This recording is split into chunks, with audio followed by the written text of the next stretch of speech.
Dal 2 al 3 luglio 2022 a Forni di Sopra si terrà Profumo di Resina, un simposio con i rinomati scultori che plasmeranno i tronchi dei larici che sono stati abbattuti dalla tempesta Vaia, rappresentando con la loro maestria e creatività l'immagine di Forni di Sopra, terra di scalpellini e collocata ai piedi delle Dolomiti friulane.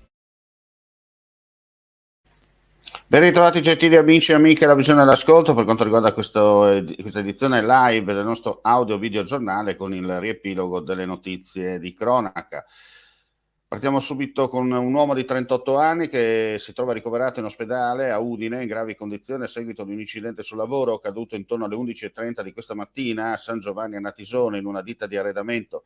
Secondo una ricostruzione l'operaio è caduto da un'altezza di circa 4 metri procurandosi seri traumi al torace e al capo. Soccorso dai colleghi, è stato successivamente stabilizzato sul posto dal rianimatore giunto a bordo dall'elicottero dell'ambulanza, da cui poi trasferito d'urgenza al Santa Maria Misericordia di Udine. Non sarebbe in pericolo di vita, sul posto i carabinieri e gli ispettori del lavoro per le indagini. Ora cambiamo argomento, ma restiamo sempre su infortuni sul lavoro. Ci spostiamo in provincia di Pordenone perché alle 9 di questa mattina in pieno centro, all'interno di un cantiere edile, un muratore di 57 anni impiegato nella demolizione del muro di una casa è stato travolto dal crollo della parete che gli è caduta addosso.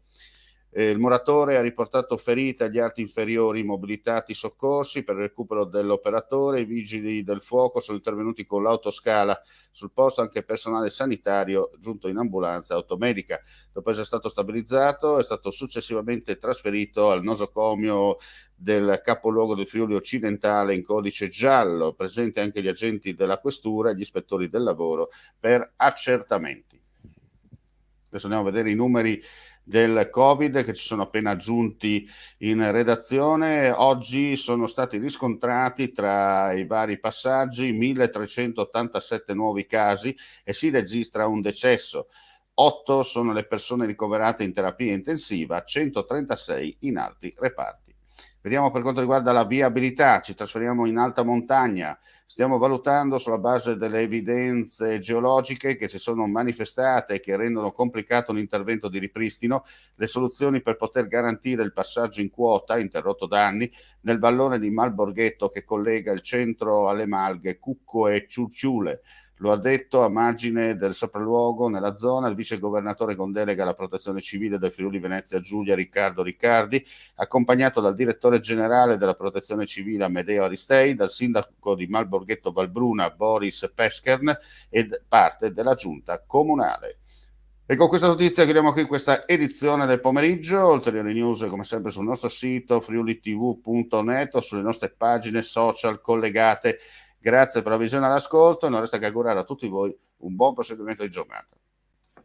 Vuoi assaggiare una birra dove al suo interno scopri la specialità tipica friulana? Lumi Beer, il prodotto ricavato in 20 ettari di terreno coltivato orzodistico, biodiversità, performance ambientale. Lumi Beer nelle sue 5 versioni disponibili, 4 per consumo veloce e dissetante e la versione Magnum per intenditori. Lumi Beer si abbina a qualsiasi palato. Lumi Beer è un prodotto esclusivo Azienda Agricola Pancera, il buon seme, i buoni frutti.